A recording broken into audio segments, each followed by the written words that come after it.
So, good evening, everybody. As usual, let's start with our motivation.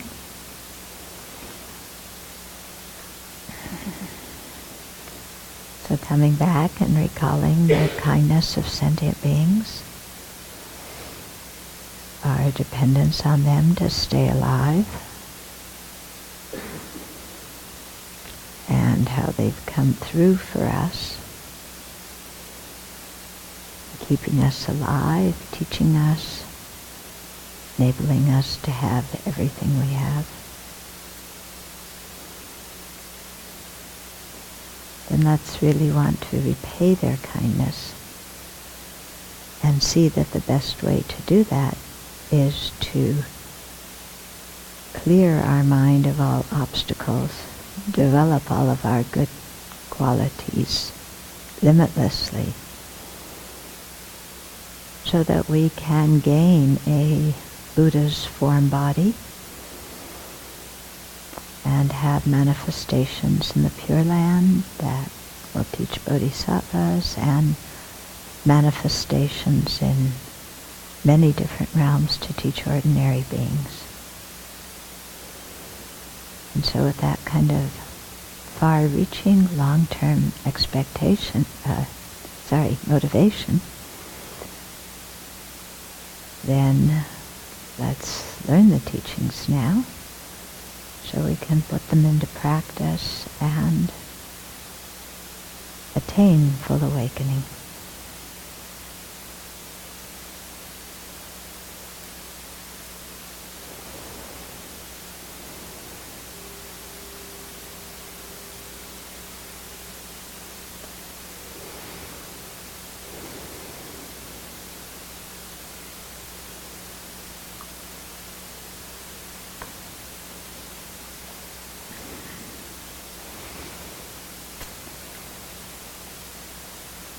Okay. So last week we were talking about verse 290, where somebody is asking, or maybe somebody's saying, that this teaching destroys all wrong views, so it should be taught to all the people who are unreceptive so that you can beat them in debate. And that's part of the purpose of the teachings, part of the reasons the Buddha taught the teachings is to be able to be victorious in debate. And Aryadeva says, this principle is not taught by the Tathagatas for the sake of debate, yet it burns up others' contentions as fire does its fuel. So the teacher, meaning the Buddha, taught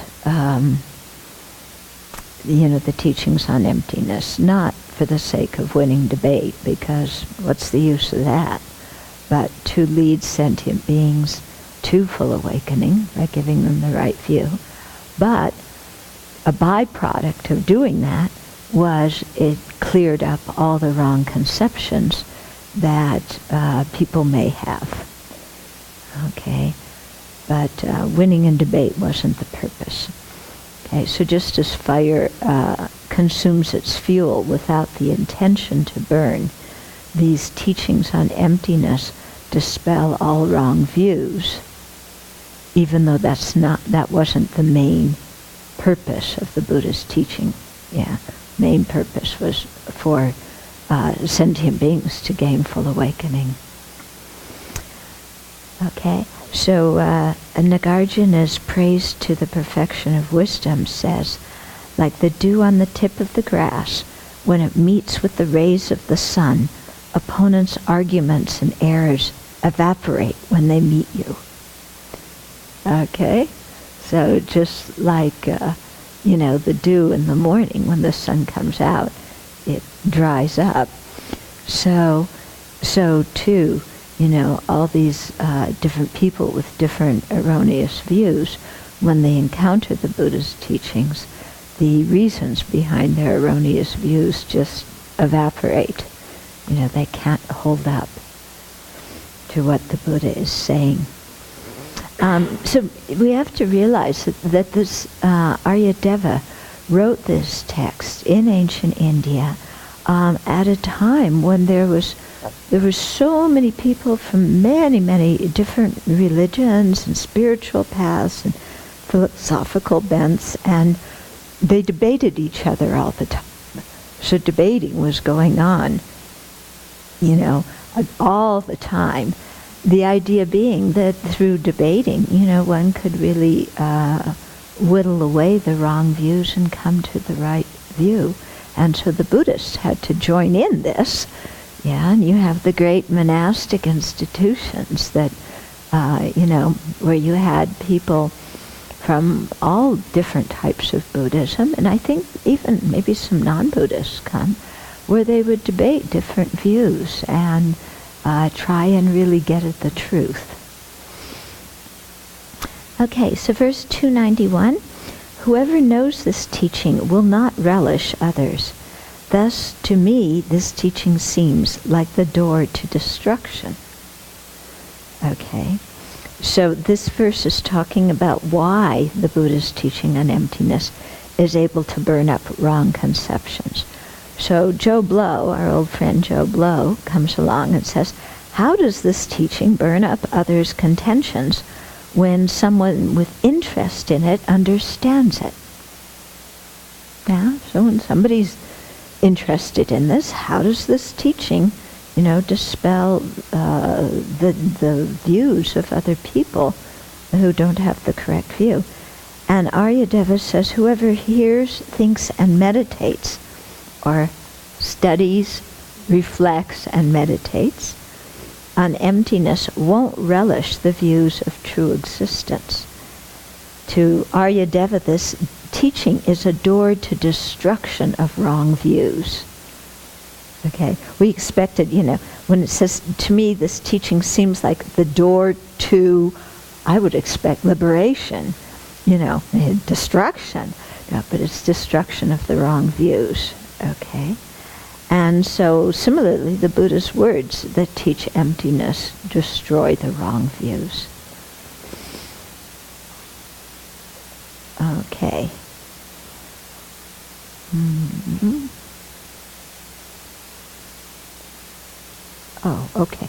So verse 292, sorry, half of it was on this page and half on this page. Verse 292 says, for those who think there is in reality no self and abide in this thought, how will existence cause pleasure or non-existence cause fear? Okay, so this verse is talking about why Aryas, those beings who have seen emptiness directly, don't experience fear when they learn and contemplate and meditate on emptiness. Yeah, and Aryadeva says it's because they've destroyed the seed of attachment to the self. Okay, because Aryas have seen, emptiness. They know there's no truly existent person there, so they've destroyed that attachment or self-grasping, or at least certain levels of it. Not all of it, but certain levels of it. And so, since they aren't attached to views of a self, and they aren't hostile to selflessness, those who think that external and internal phenomena, so internal phenomena, those affiliated with sentient beings, external phenomena, everything in the environment. So those who think that external and internal phenomena lack inherent existence, and who abide with a direct perceiver of this, won't be frightened but by selflessness. Okay? And fear of emptiness doesn't arise in them because they've eliminated the cause of fear, self-grasping. Okay, so if we go back and look at the verse, it starts out, for those who think there is in reality no self and abide in this thought. So there, is talking about somebody who's realized emptiness, who knows that in reality there is no truly existent self. Aryadeva doesn't always put in the truly existent or inherently existent. You have to know when to assert it, okay? So for those who know that there's no, concrete, objective self, and who abide in that kind of thought, then how will existence cause pleasure or non-existence cause fear? So existence here can mean cyclic existence, yeah? Or it could mean the existence of conventional things. But in any case, none of those things will disturb the calm of an Arya's mind, because an Arya sees that all these things are empty of true existence. Yeah. So usually, if somebody's a very skillful spiritual practitioner, samsara causes a certain degree of fear. Yeah, the fear of being born in samsara, especially the lower realms. But if you realize that samsara is empty of true existence, then you don't experience fear, because you realize that it doesn't exist in the way it appears to you. Similarly, non-existence, thinking that everything is totally non-existent, that also won't cause fear for an Arya, because they don't grasp at a self. Yeah, they have seen that there's no inherently existent self, and without, grasping and believing in an inherently existent self, then you don't have any fear. Because whenever we experience fear, isn't there a big me at the center of it? Yeah, I'm terrified. What's going to happen to me?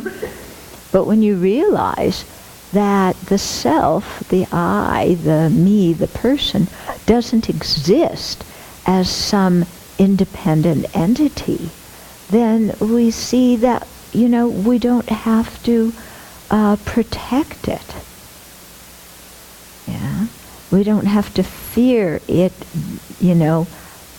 dissolving and becoming nothing, because it doesn't exist to start with. It's just a false appearance. Okay, so there's no truly existent self. Okay? Okay, so the Aryas, are free from fear because of realizing emptiness. Wouldn't that be nice, to be free of fear? Yeah, fear is very debilitating for us. We have all sorts of fears of this and that and the other thing, and all of our fears center around the idea of this truly existent, objectively findable me. Yeah, and so we're always struggling to give that me happiness, protecting it from anything that's dangerous, afraid of what's going to happen to it. But it doesn't exist the way it appears to us to start with. So all of our fear is unnecessary. But it's only when we realize emptiness that we really get that and are able to let go of the fear. Then 293, seeing the many forders. Forders is another term for non-Buddhists. Okay, so seeing the many non-Buddhists who are seeds of futility, who would not feel pity for people who long for a teaching. Okay, so this verse is talking about the appropriateness of having compassion for people who follow wrong paths. Yeah, who have wrong views and follow wrong paths. Sometimes we think, oh, these people who follow wrong paths, they're so stupid, No, Aryadeva's saying, no, you don't think like that about people. Yeah, you have compassion because they have some spiritual yearning, some spiritual wish, but they don't have the karma to meet teachers who teach the right views. So they wind up, believing in a creator God, or, one cosmic substance, or, who knows what. Okay? So, non-Buddhists teach and practice the view of true existence. They think everything has its own essence, exists from its own side. Okay?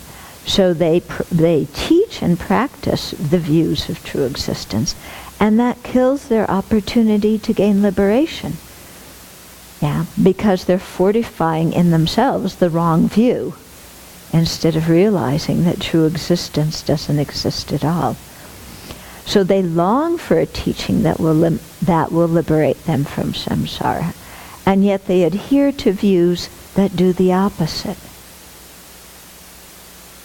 Yeah, so that's a sad situation, isn't it? They really long to find a true path that will lead them to liberation, but either they haven't met the Buddha's teachings, or they've met the Buddha's teachings, but because their mind has so many layers of obscuration, so much negative karma on it, then even if they meet the Buddha's teachings, they can't understand it.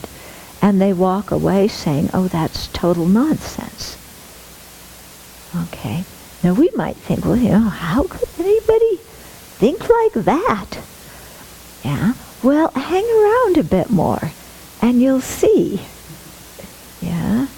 You'll see how many people who are bright, intelligent people in other realms of life, but they just don't understand the teachings. And they'll come to a teaching or come to a retreat, and then they'll just leave, and say, oh, this isn't for me, it doesn't make any sense, it's superstitious, or, who knows what they say.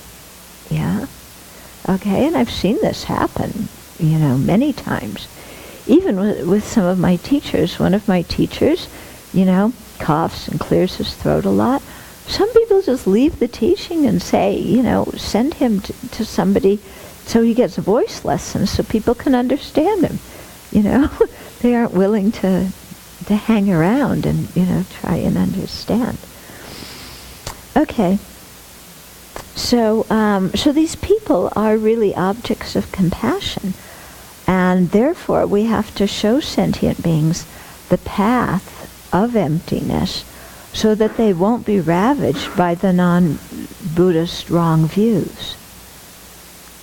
Yeah, because when, we'll see this tomorrow when we talk about the three mental non-virtues.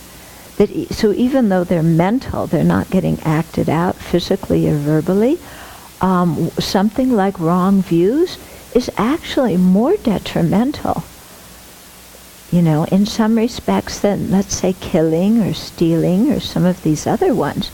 Because when you have wrong views, which is purely a mental phenomena, your wrong views give you the rationale, the philosophical rationale, to do all sorts of negative actions.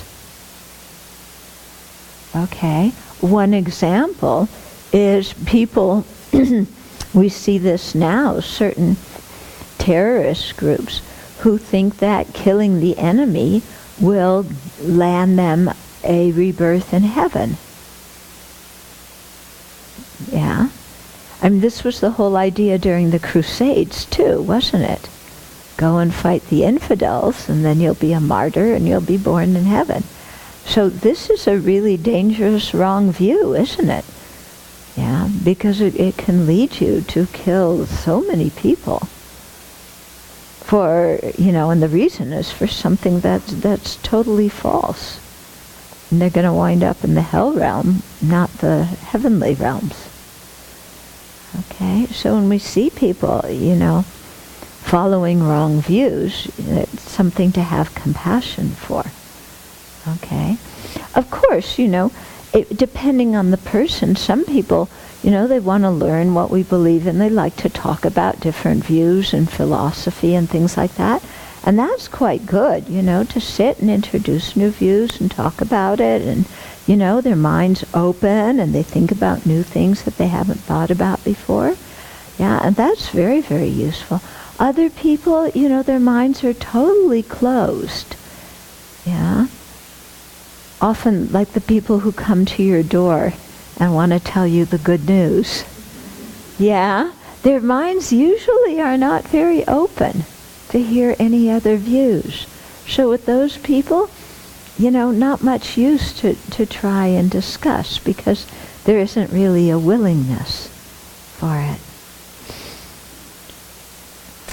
Okay, then 294. The teaching of the Sakyas, Nigranthas. The Nigranthas are the Jains.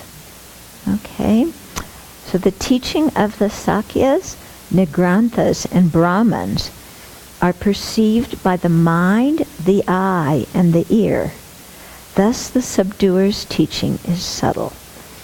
Okay, so this verse is showing the comparative subtlety and coarseness of Buddha's teachings and these non-Buddhist teachings. Okay, and so here and specifically it's talking about why those of inferior intelligence value the non-Buddhist teachings but not the Buddhist teachings. Okay, so Joe Blow comes along and he says, why do people who are inclined towards virtue, okay, so people, they want a spiritual path, they're inclined towards virtue, why do they mostly follow non-Buddhist teachings and not Buddhist teachings? Yeah, why is that?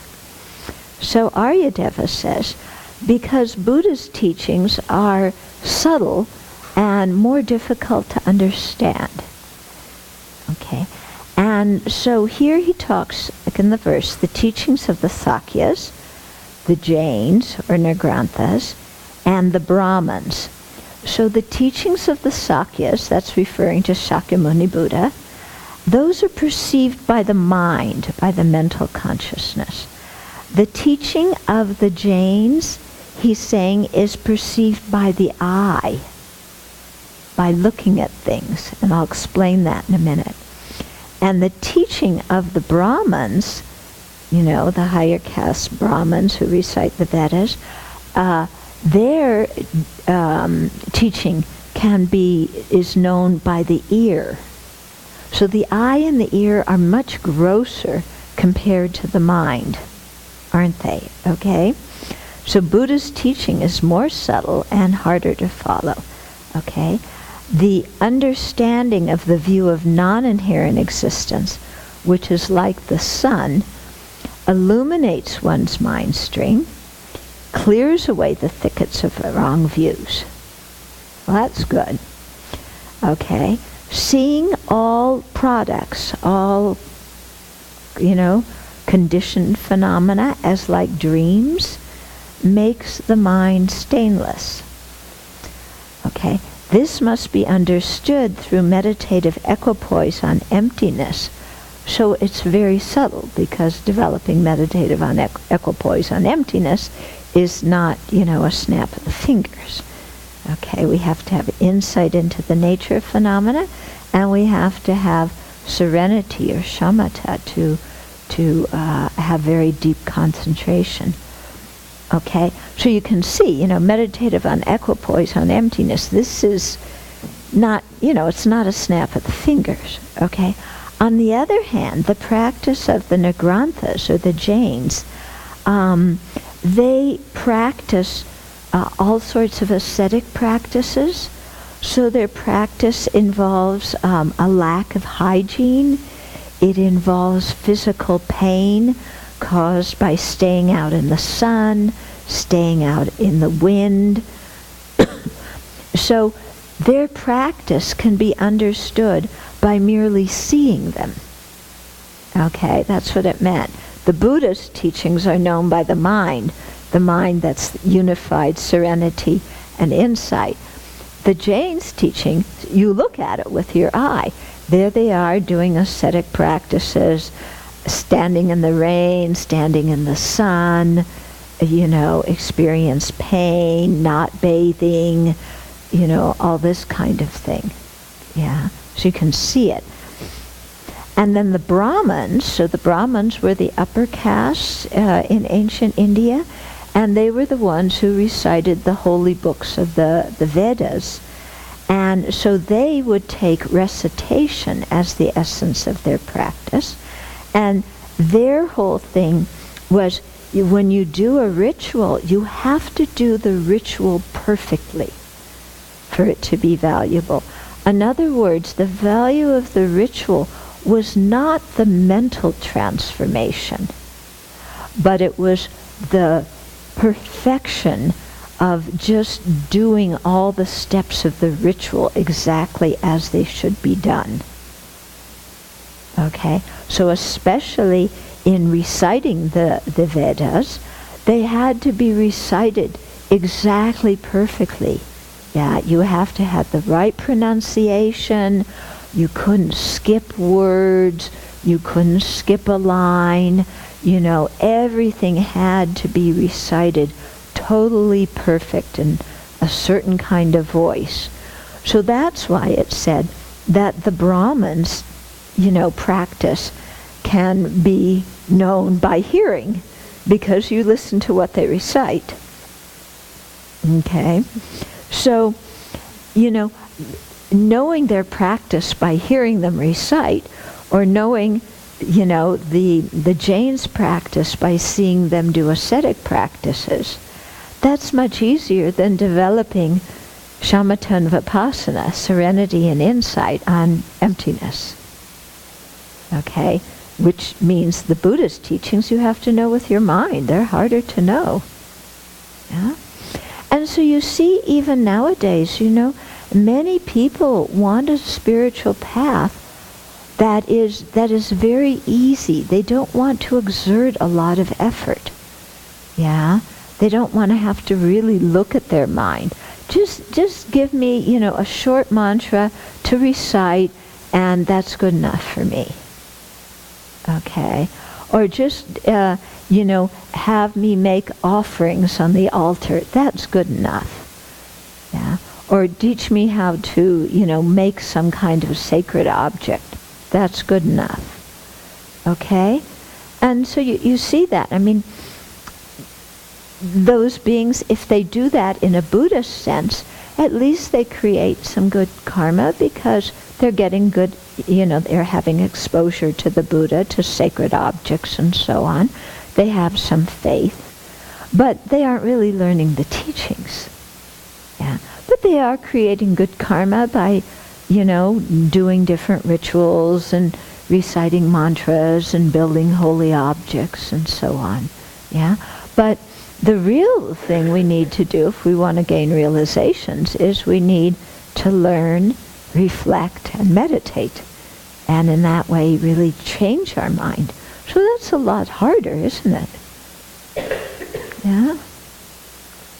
Yeah, it's a lot harder. I see sometimes, and I've had experience with this myself, of like people who are sick. They'll come to me, or they'll go to one of my teachers, and they'll say, you know, I'm sick, you know, help me.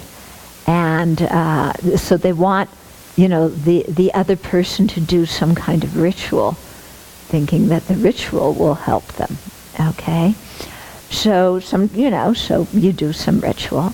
But my teacher's very skillful. He says, oh, yeah, okay, I'll do the ritual, but it's really important for you to do this meditation practice, you know. So, and then he'll say, okay, you know, recite so many Tara mantra, recite so many Om Mani Padme Hum, or recite that. But you know, before you recite that, yeah, you have to take refuge, you have to generate bodhicitta, you have to meditate on the four immeasurables. Yeah, it's good to do the short 7-limb prayer too. Yeah, so he gives them, you know, like this short sadhana to do. Yeah, and the people think, oh, it's the mantra. I'll just say Om Mani Padme Hum, Om Mani Padme Hum, and that's going to be like magic and cure me. You know, they don't realize that Rinpoche's tricked them. No, Rinpoche is very skillful, And he has them, focusing on these prayers beforehand so that they're thinking virtuous thoughts, because it's their having virtuous thoughts and changing the way that they're thinking that is going to create the good karma that will be what actually helps them have happiness. Okay?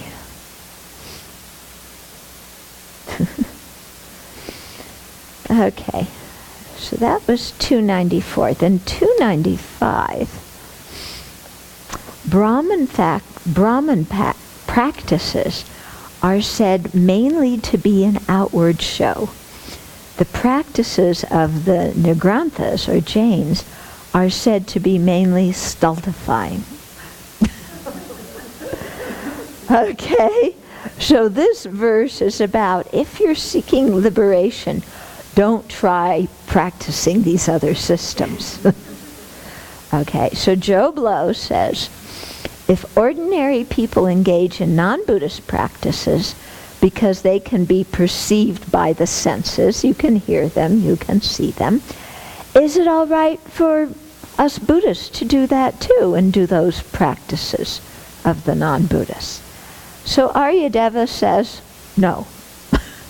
Okay, the Brahman practices of recitation, burnt offerings, auspicious incantations, repentance, confession, and so on, the practices the Brahmins do.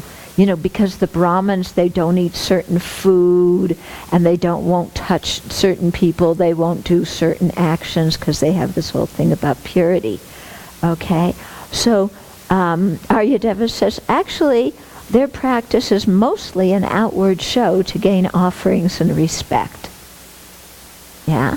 Because it's true, for common people, if they see you doing something that looks like a holy action, they really respect it. Your mind can be full of phony baloney, but because on the outside you look good, that people will give offerings and they'll respect you. And unfortunately, this happens in some Buddhist circles as well.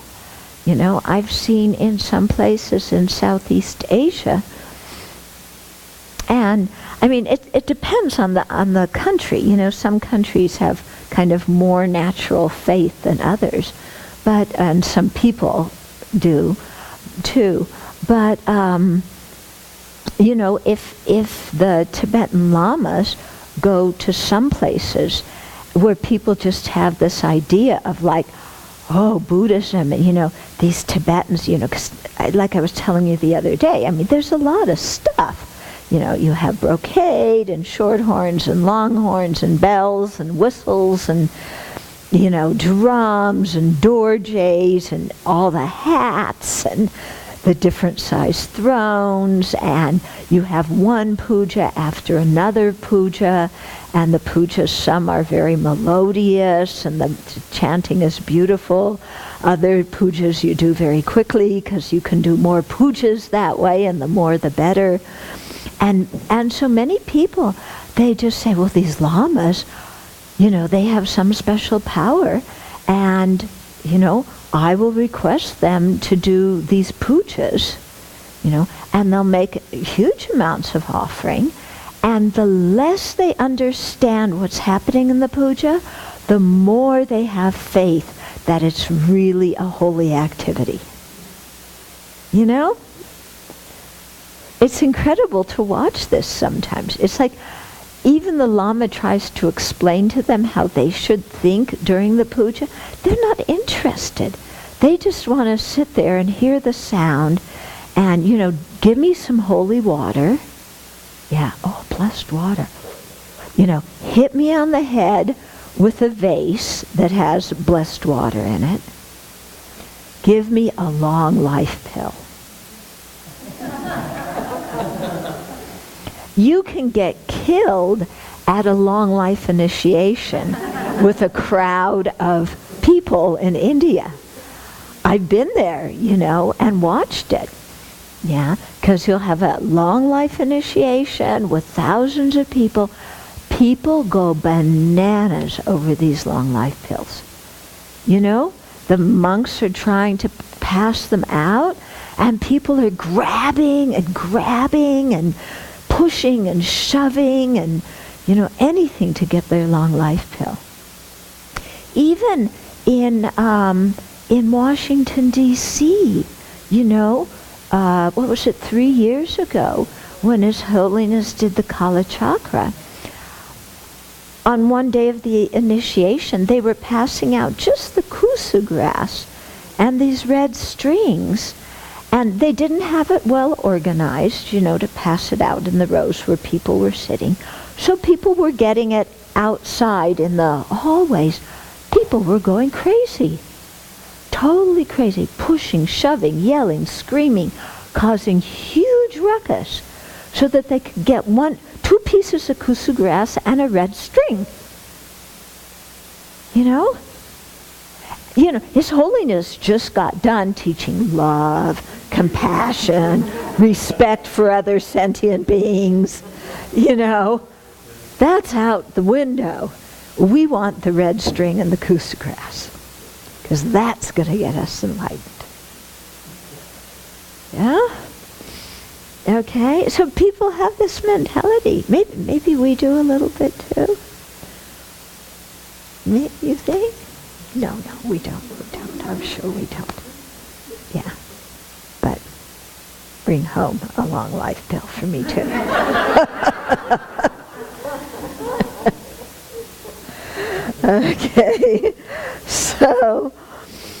Okay. So the idea here is, okay, the Brahmins do all these things. It's an outward show to gain offerings and respect. Yeah, it's not about transforming the mind. It's about looking like a holy person. So people who are really genuinely seeking liberation should not do those kind of practices and should not have that kind of motivation. And then most of the Jain practices, for example, having matted hair, you know, they were often these matted hair ascetics. Yeah. So if you're telling your kids, why do you have to have, they don't call it matted hair, what do they call it now? Dreadlocks. Yeah.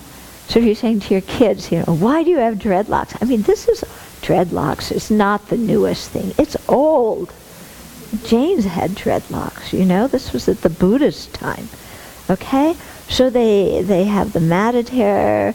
They employ 5 fires. So they do this practice sometimes of sitting in the middle of fires.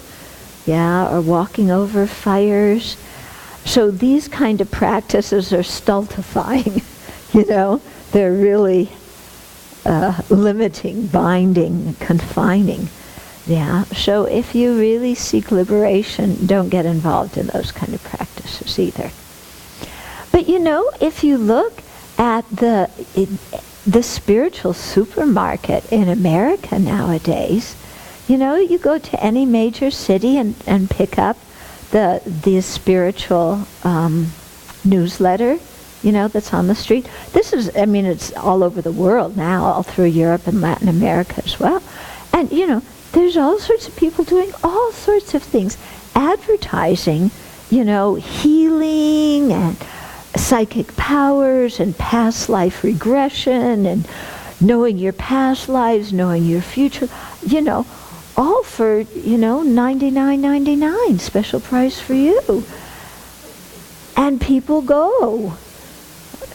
Yeah. People go. You know, I always tell the story when we went to, what was the name of that?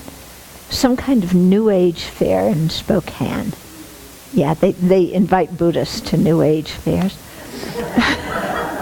We're old age folks, you know, 2,600 years. And so they gave us a booth. So we're sitting there, a fortune teller on this side, a fortune teller on this side. Yeah, lines of people behind them to meet with the fortune tellers. Us, they walked by, picked up a book, put it back down, and kept going. Yeah, not interested in but the fortune tellers, and I'm sure those fortune tellers were raking it in, and the people loved it. I mean, watch sometime. Go to one of these things and watch.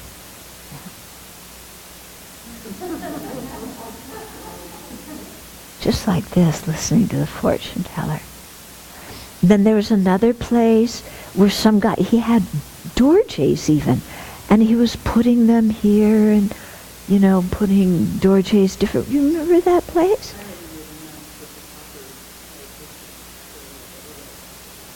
Oh, okay. No, I don't remember that. Yeah. But then, other things, and I mean, all sorts of external things. Anything but look at our mind. Okay? So if you're seeking liberation, avoid these completely. Okay, then 296. Brahmins are revered because they adopt the orthodox. Nigranthas are pitied because they adopt the deluded. Okay? So this verse talks about how those of inferior intelligence develop respect. Okay, so some unintelligent people revere the Brahmins because they do very orthodox practices, such as reciting the Vedas, yeah. Okay, such as reciting the Vedas. Even though they do those for outward show, they're still revered and given honor and respect. Okay, so unintelligent people, show them respect for that reason. On the other hand, when these same people look at the Nigranthas who are doing the ascetic practices, they feel really sorry for them because they're doing all sorts of painful, deluded kinds of behavior that mortify the body. Okay? Mortifying the body isn't, only the Nigranthas. I mean, in the Catholic Church they were doing that until not so long ago. Yeah, you mortify the body, and the more you mortify your body, the more you're respected. Isn't it? In some circles, you gain so much respect for how much physical pain you can endure, thinking that if you cause the body pain, that will stop the attachment to the body. But it doesn't. Yeah, it just lands you in ER. Yeah, doesn't get you any kind of spiritual realization. 297, okay. Oh, this verse is quite interesting. Suffering is a maturation. When we were talking about the different results of karma, one is the maturation result. And that means the body that you take. Okay? So the body you take, including your sense organs and, the realm, the body of what kind of realm you take, that's called the maturation result. So the verse says suffering is a maturation result, and thus is not virtuous. Similarly, birth too is not virtuous, being a maturation of actions. Okay, so this verse is talking about why the non-Buddhist systems are not excellent teachings. Okay, so when you experience painful sensations due to doing ascetic practices, those painful sensations, your experience of pain and suffering, is not virtuous. Yeah, this is one of the problems, is the people who do these practices think that suffering is virtuous. Aryadeva is saying, actually, suffering is just the result of karma. Yeah, actions, karma, can be virtuous or non-virtuous. But the result of the actions, in general, is not virtuous or non-virtuous. It's just a result.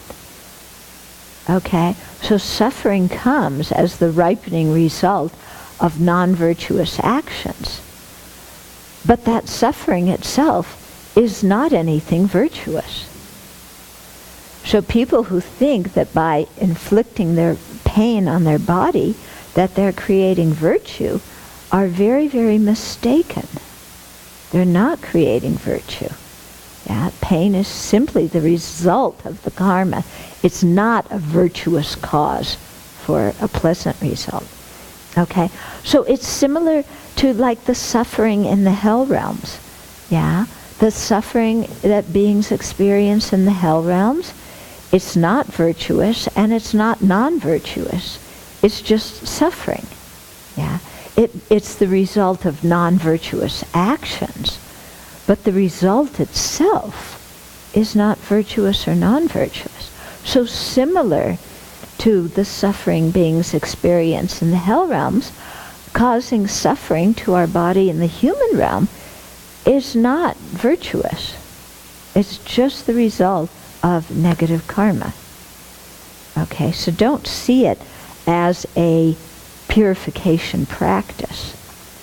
Now somebody's going to say, well, but, we're always taught in the thought training teachings, if you're suffering, then see it as the expenditure of your negative karma, and in that way you create virtue. So, isn't the suffering virtuous? No, the suffering is not virtuous. What is virtuous is how your mind is dealing with the suffering. The fact that you look at it and say, oh, this is the result of my negative karma, therefore I'm not going to get mad at anybody else, and therefore I'm going to be more careful with what kind of actions I do in the future. That thought is virtuous. The suffering is not virtuous. Okay? You purify, by experiencing the suffering, not because the suffering purifies your negative karma, because that's just a result of the negative karma, but because you're thinking, due to this suffering, I'm purifying negative karma. Therefore, I'm not going to complain and bellyache and blame people and so on and so forth. I'm going to see this as purification. And so that mind that thinks like that is what purifies. Okay? Yeah. Okay, so that's important to understand. Okay, so don't think you're creating virtue by causing suffering to your body. Okay, then the line 3 and 4 said, similarly, birth too is not virtuous, being a maturation of actions, of karma. So the Brahmins are very puffed up because they see themselves as the highest caste. They took their birth as a Brahma, they see as virtuous. Just being a Brahmin means you're virtuous.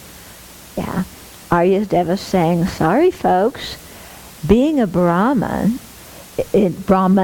is just a maturation result of your own actions. It in itself is not virtuous or non-virtuous. It's just a result of your previous karma. Okay? So just having a rebirth as a Brahmin is not what's going to get you to liberation. So don't get so puffed up about being of high caste, because it really doesn't do you any good. Yeah? Unless you can, in one way or another, use it to create virtue. And that's why in other texts, the Buddha says the real Brahmin, is not the one who keeps fastidious purity and is the son or daughter of so-and-so, and who, recites the Vedas. But a real Brahmin is somebody who practices nonviolence. Yeah, who practices kindness, who practices tolerance. Okay. So don't think that being a Brahmin is virtuous.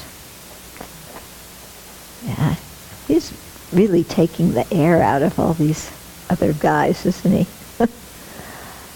Okay, then 298. In brief, Tathagatas explained virtue as non-violence and emptiness as nirvana. Here there are only these two. Okay, the two are non-violence and emptiness. Okay, so here this verse is the exposition of good explanation in brief. Yeah, that's really brief. So Joblo says, well, if birth is a Brahma and suffering, from doing ascetic practices aren't virtuous, then what is? Okay, harmful thoughts and the words and deeds motivated by them are violence towards others. Yeah, non-violence is the opposite and constitute the 10 virtuous paths of action. So that's the response. Okay, what is virtuous if it's not birth and suffering? Okay, it's abandoning harmful thoughts, words, and deeds, or as he put it here, harmful thoughts and the words and deeds motivated them that make up violence towards others. And non-violence is the opposite of all that, and that constitutes the 10 virtuous paths of action. Okay, so they often talk in Buddhism about conduct and view. You hear this a lot. Conduct and view.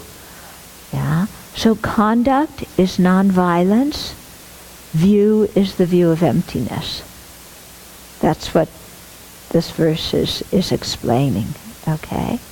So non-violence means, not harming others, or oneself for that matter, in any kind of way. Certainly not harming others physically or verbally, but not even in our thoughts. Yeah, to really work on our mind, and of course we do this gradually, but work on our mind so that we don't have thoughts that wish harm on others. Yeah. A lot of times we have those thoughts. Thank goodness we don't act out on all of them. Yeah. But even having the thoughts, yeah, what's your experience when you think harmful thoughts about others? What's your internal feeling? What's your internal energy? It's not very pleasant, is it? Yeah? When we sit there and, when we sit there and just, oh, I want to hurt this person, I want to get even, I can't stand what they're doing. It's not very pleasant for us itself, and there right away you can see that it's something not virtuous. It's bringing a lot of unhappiness. Okay? So the principle through which we attain higher rebirth is nonviolence, and the principle through which we attain liberation is natural nirvana. Remember natural nirvana? What's natural nirvana? The emptiness of the mind. Good, okay? Or in a general sense, it's the emptiness of all phenomena, in a very, very general sense, okay? By directly experiencing this and recognizing that suffering will never arise again, there is the separation from adventitious states. Okay? So the nirvana of separation from adventitious stains. Do you remember maybe it was 2 weeks ago, a few weeks ago in the Friday night class, I was talking about the Buddha's nature body, remember, and the two kinds of purity, the natural purity, and the freedom from the purity from adventitious stains. So the natural purity is the emptiness of inherent existence of a Buddha, and the purity of adventitious stains is the absence and the emptiness of this absence of defilement. Yeah. Okay. So we call it the nirvana of separation from adventitious stains. So true existence is called a natural stain because all things are naturally free from it. Okay? We're talking about the natural purity of the mind. It's naturally free of inherent existence. Okay? So true existence is called a natural stain because things are naturally free from it. However, true existence actually isn't a stain at all because it doesn't exist. Yeah. So we call it a natural stain in that everything is free from it. But actually it isn't a natural stain because true existence never has existed and never will exist. Okay? So adventitious stains are the self-grasping and the afflictions. Yeah. Natural nirvana is the fundamental mode of existence of all phenomena. But natural nirvana is not nirvana. Because nirvana is the cessation of adventitious stains, and that cessation is gained through meditation on the paths. So natural nirvana is the freedom of the emptiness of inherent existence. Yeah, it's that natural purity of the mind. Okay, but it's not the purity of adventitious stains, because that purity is only gained through meditation on the path and eliminating the afflictions. Okay? So the natural nirvana isn't real nirvana, because just being empty of true existence is not the same as being free from adventitious stains, such as afflictions and karma and stuff like that. Okay? You got that? Not quite. It's not saying the experience of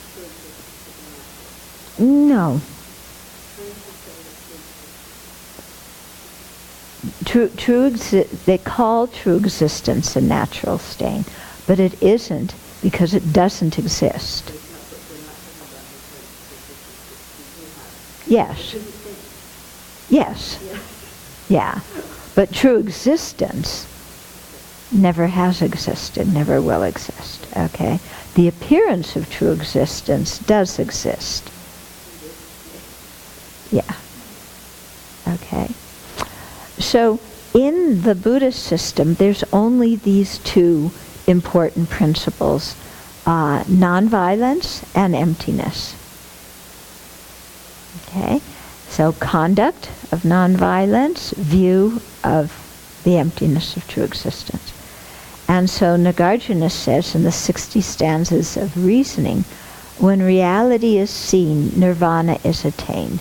The task is accomplished. Very nice, huh?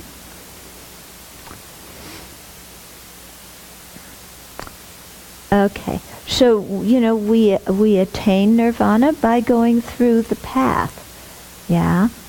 We follow, let's say, if you're following the Mahayana, the Bodhisattva path, so path of accumulation, where you accumulate merit, path of preparation, where you enter that, where you have the union of serenity and insight on emptiness, path of seeing, when you have the first direct perception of emptiness, path of meditation, where you're eliminating all of the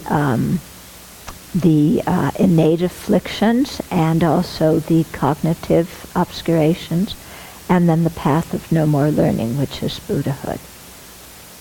Okay? Let's see. We're actually at 7 o'clock right now. Do you have any questions?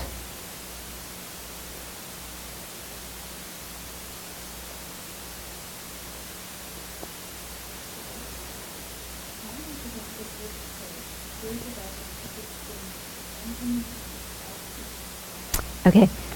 The pure, when the mind is purified of stains, then the emptiness of the mind is likewise purified of the stains. The emptiness of the mind was never actually stained, but because it's the emptiness of a defiled mind, that emptiness isn't totally pure, okay? So when the mind becomes pure, then the emptiness becomes pure. So nirvana is the purified aspect of the emptiness of the mind that is free from defilements. Okay?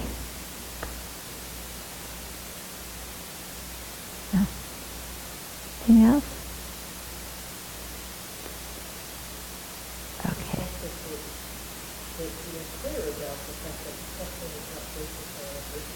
Yeah? I've always thought it was, even in my yoga practice, it always feels like something. I mean, it feels like a pleasure. Yeah. You know? So seeing it as a maturation that has neither virtuous or non-virtuous consciousness, but Yeah. cause the mind to be able to cause suffering. Yeah, right. The mind that created the causes for suffering, is the non-virtuous mind. The suffering itself is just the result. Yeah. But if we experience suffering and through that we say, I don't like this experience, I want to stop creating the cause in the future, then that mind is a virtuous mind. Right. Happiness is neither virtuous nor non-virtuous. It's just a feeling. It arises due to virtue. But when we're happy, we can respond to happiness in two different ways. We can grasp onto it and want more and better and trample others to get more, in which case the happiness has caused a non-virtuous mind to arise. Or we could look at the happiness and say, this is the result of my virtuous actions. Therefore, I'm going to really make more effort to do virtuous actions and take delight in doing virtue. So I'm going to really take delight in being generous. Instead of being stingy, I'm going to really train my mind in generosity. I'm going to train my mind in ethical conduct. I'm going to train my mind in fortitude, because all these will bring more happiness. So that way of responding to the happiness creates virtue. But the happiness itself, like the suffering, is neither virtuous nor non-virtuous. How we respond to things is the whole key. Yeah? And that's why there's this whole teaching of transforming happiness and suffering into the path. Mm-hmm.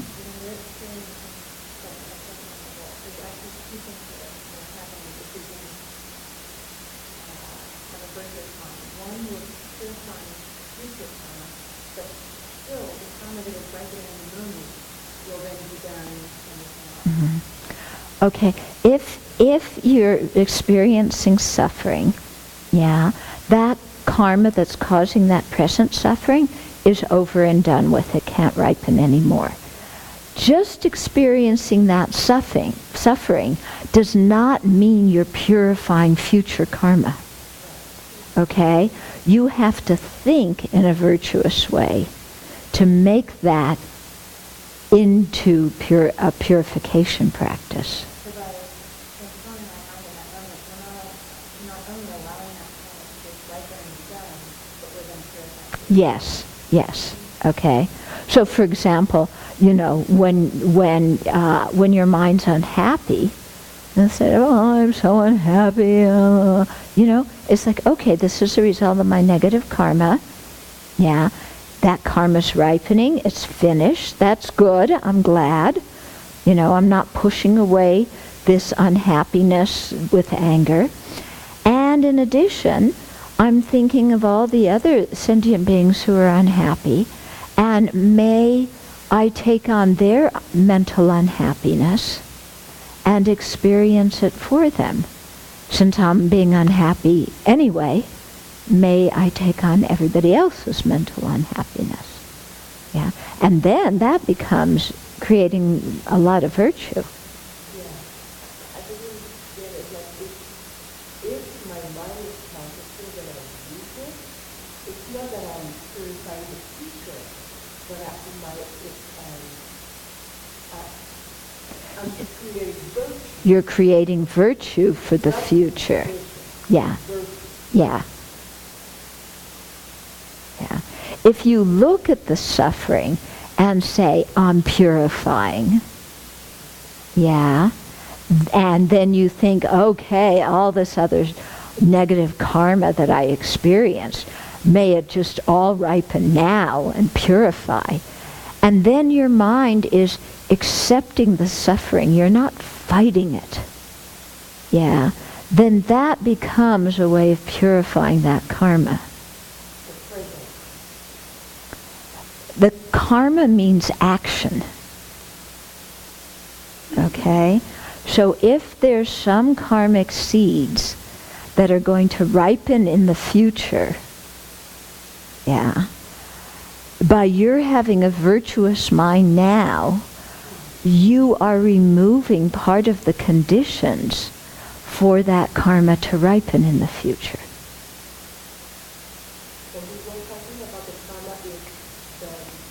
Right. Right. Yeah, the karma that we're experiencing in the future, the suffering we're experiencing in the future is different than the suffering that we're experiencing now. And they have different causes. Yeah. However, once a very heavy karma has started to ripen, it's very difficult to purify. Once you've fallen off and broken your leg, you can start reciting all the Vajrasattva mantra you want to, but that's not going to put your leg back together and make it like it was before. Yeah. So sometimes when the negative karma has started ripening, there's very little we can do to stop the momentum in the future. However, when it's not something that's moving along like that, then through creating some virtue now, we can stop the continual ripening of negative karma. I mean, the thing is, look at your own life. Yeah? That will help you understand much better than me explaining. You know, look at your own life and then think, how is this working? Yeah? I'm sick right now. Yeah, it's the ripening of negative karma. Yeah, each moment I'm sick, that moment of, karma causing that moment of pain is over. Yeah. Then but I'm sick. It's not going to go away in 2 seconds by my doing a mandala offering, because there's a bunch of negative karma that's started to ripen there. Yeah. However, if I change my mind, when you're sick, if you start reading a Dharma book and your mind starts changing, yeah, then doesn't your experience of pain and suffering change? Okay? Or you do Tonglen, then doesn't your experience of pain and suffering change? Yeah. You may still be sick, your leg may still be broken, but your experience of pain is different because you've changed your mind. Okay?